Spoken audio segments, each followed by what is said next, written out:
সাকিব আল হাসান ক্রিকেটে নেই। সাকিব আল হাসানকে নিয়ে অনেক নেগেটিভ আলোচনা হয়।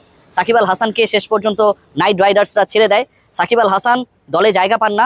নট ইন 11 টাইপের কার্ডগুলো যখন বিভিন্ন অনলাইনে পোস্ট করা হয় তখন হাহা রিয়াক্টের একটা বড় ধরনের অংশ আমরা দেখতে পাই।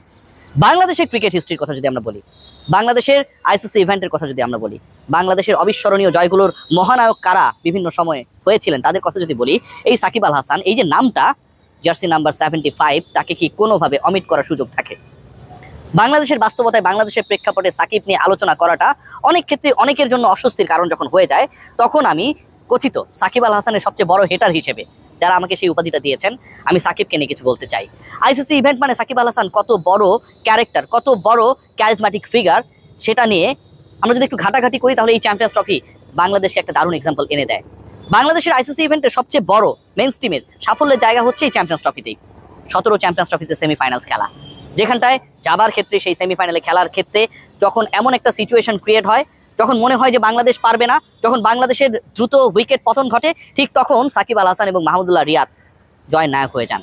সাকিবের সেঞ্চুরি, হার না মানা অসাধারণ সেই শতক, প্রতিপক্ষের পেস বোলিং অ্যাটাককে তুড়ি মেরে উড়িয়ে দেয়া, যেই স্বপ্ন বাংলাদেশিরা সেই চ্যাম্পিয়ন্স ট্রফি শুরু হবার আগে দেখতে ভয় পেত, সেটাকে বাস্তবায়নে রূপকার হিসেবে যখন সাকিব আল হাসান আবির্ভূত হন, ঠিক তখন হ্যাটস অফ করতেই হয়। চ্যাম্পিয়ন্স ট্রফির ইতিহাস নিয়ে যদি আলোচনা করি, চ্যাম্পিয়ন্স ট্রফির সাফল্য নিয়ে যদি আলোচনা করি, চ্যাম্পিয়ন্স ট্রফির ইন্সপিরেশন নিয়ে যদি আলোচনা করি, যেটা আপনাকে আমাকে অনেক বেশি আশাবাদী করার ক্ষেত্রে পেছন থেকে ধাক্কা দেয়, সেটা তো সেই 17 চ্যাম্পিয়ন্স ট্রফি। সেই চ্যাম্পিয়ন্স ট্রফি বাংলাদেশ রঙিন করেছিল। সেই চ্যাম্পিয়ন্স ট্রফি বাংলাদেশে রঙিন হয়েছিল একজন সাকিব আল হাসান রঙিন জার্সিতে বাংলাদেশকে রাঙিয়েছিলেন। তাই আইসিসি ইভেন্টে অনেক কথা হয়, অনেক কথা হবে। যখন আমরা ফিরে তাকাই ঠিক তার 2 বছর পরে 2019 বিশ্বকাপে সাকিব আল হাসান ইংল্যান্ডে কি পারফর্ম করলেন। বিশ্বকাপে ক্রিকেট ইতিহাসের সর্বশ্রেষ্ঠ পারফরমেন্স যদি আমরা তালিকাবদ্ধ করার চেষ্টা করি, সাকিবের সেই 600+ রানস, সাকিবের সেই 10+ উইকেট সবার আগে চলে আসে। শুধুমাত্র বাংলাদেশের ক্রিকেটার বলে সাকিব আল হাসান টুর্নামেন্টে সেরা হতে পারেন নাই, আমি বোধ করি তাই। প্রতিপক্ষের এগেনস্টে বাংলাদেশ যেভাবে খেলেছিল, সাকিব আল হাসান একাই যেভাবে প্রতিপক্ষকে ড্যামেজ করে দিয়েছিলেন ম্যাচের পর ম্যাচ, যে সাকিব আল হাসান আইপিএলে বসেছিলেন, প্রপার প্রিপারেশনের সুযোগটা পর্যন্ত পান নাই। ট্রাই নেশনসে সাকিব আল হাসানের প্রেজেন্স থাকা না থাকা নিয়ে যখন বিতর্ক, সেই সাকিব আল হাসান ইংল্যান্ডে গিয়ে যা করে দেখিয়েছেন, এক কথায় অবিস্মরণীয়। সাকিব আল হাসান বাংলাদেশের ক্রিকেট ইতিহাসের মহানায়ক, কিংবদন্তি। তাকে চ্যাম্পিয়ন্স ট্রফিতে, দুবাইয়ে, রাওয়ালপিন্ডিতে মিস না করার কোনো কারণ, কোনো সুযোগ কি আছে? নেই ভাই।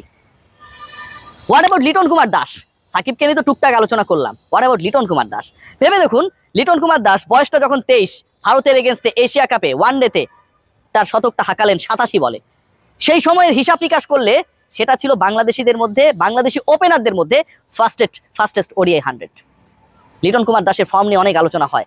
ফাইনালে গিয়ে লিটনের সেই শতক বাংলাদেশকে অন্য ধরনের একটা উজ্জীবনী শক্তি দেয় against India in Asia cup. 50 ওভার্স ক্রিকেটে লিটন কুমার দাস যা দেখিয়েছিলেন ভারতের বিপক্ষে, সেই পার্টিকুলার লিটন কুমার দাস আমরা যদি আবার ওই একই দলের বিপক্ষে পারফরমেন্সকে অ্যানালিসিস করার চেষ্টা করি, এডিলেডে যেটা অলমোস্ট করেই ফেলেছিলেন, ডিএল মেথডে বাংলাদেশকে অনেকটা 2 নাম্বারই করে টি20 ওয়ার্ল্ড কাপে যেভাবে হারিয়ে দেওয়া হয়েছিল, সেটা নিয়ে এখনো প্রশ্ন ওঠে। আউটফিল্ড ভেজা, মাঠ ভেজা, সেখানটায় জোর করে যখন লিটন কুমার দাসকে আবারও ব্যাট করতে পাঠানো হয়, ডিএলএ বাংলাদেশ অলমোস্ট এগিয়ে, সেই সিচুয়েশনে সাকিবরা যখন মাঠে নেমে মরিস এরাসমাসদের এগেনস্টে দাঁড় হয়ে যান, ঠিক তখন সেই লিটন সাকিবদের মিস না করার কোনো কারণ থাকে না। লিটন কুমার দাস 27 বলে 60 রান করেছিলেন। স্ট্রাইক রেট ছিল সেই ম্যাচটায় ভারতের বিপক্ষে 222, 7টা 4 মেরেছিলেন, 3টা ছক্কা মেরেছিলেন।